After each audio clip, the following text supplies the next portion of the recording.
Imagine uma empresa que nasceu em meio a um regime autoritário, criada para servir a uma nação que se tornou um símbolo global de engenharia e confiança. E décadas depois, foi descoberta enganando o mundo inteiro. Milhões de carros, testes manipulados, bilhões em prejuízo. Mas essa história não é apenas sobre emissões, é sobre ambição, pressão e o momento em que uma empresa decide deixar de resolver problemas e começar a escondê-los. Essa é a história da Volkswagen. Durante décadas, a Volkswagen não foi apenas uma montadora. Foi um símbolo, precisão, confiabilidade, engenharia alemã no mais alto nível. Das ruas estreitas da Europa às longas rodovias americanas, Volkswagen se tornou parte da vida cotidiana, uma marca em que milhões confiavam sem questionar. Mas dentro da empresa, uma outra realidade estava se formando. Por trás da imagem perfeita, existia pressão, uma pressão constante para crescer mais rápido, para dominar mercados, para ser a número 1.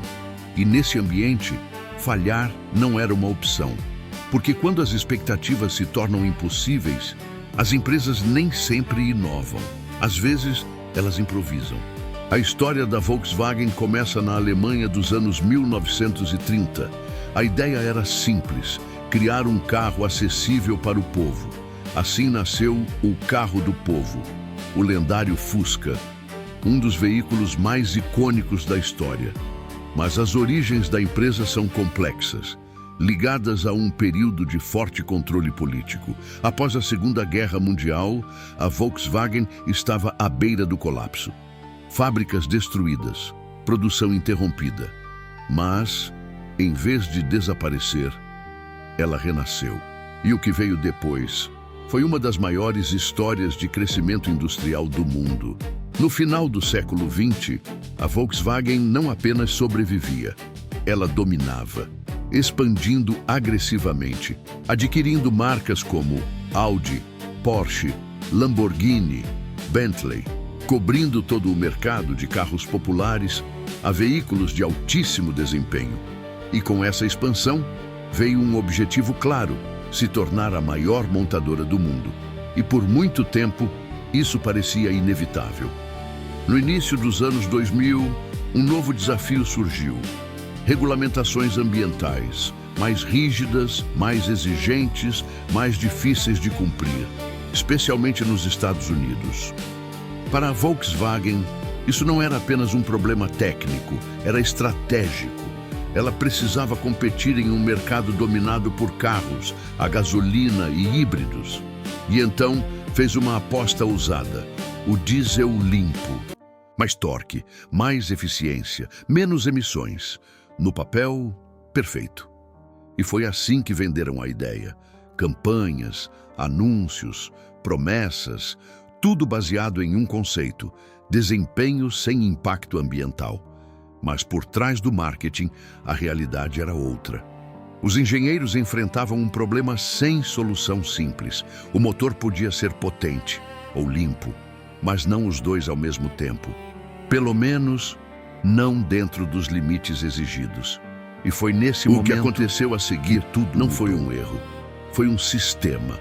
Os engenheiros desenvolveram um software escondido dentro do sistema do veículo, invisível para o motorista, indetectável no uso normal, mas extremamente inteligente, capaz de reconhecer padrões de teste: volante imóvel, velocidade constante, ambiente controlado.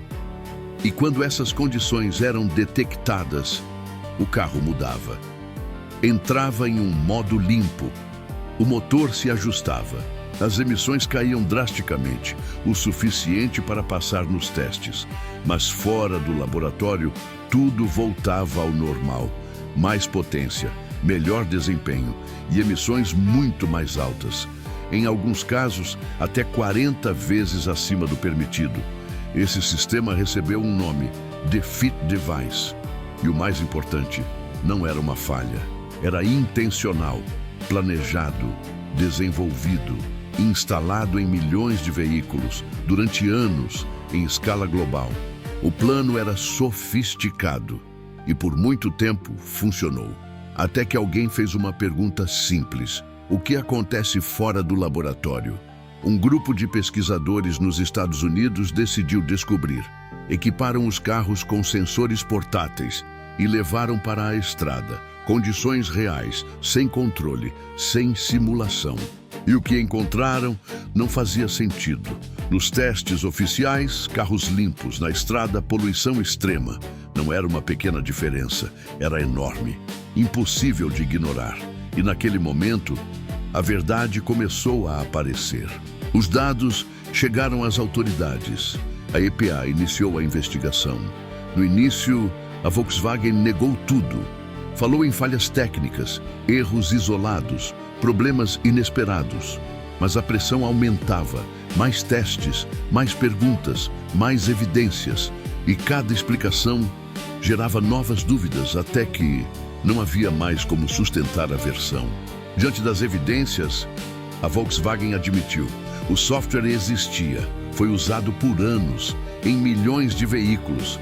O impacto foi imediato: queda nas ações, renúncia de executivos, investigações globais, multas bilionárias. Mas o maior dano não foi financeiro, foi a confiança.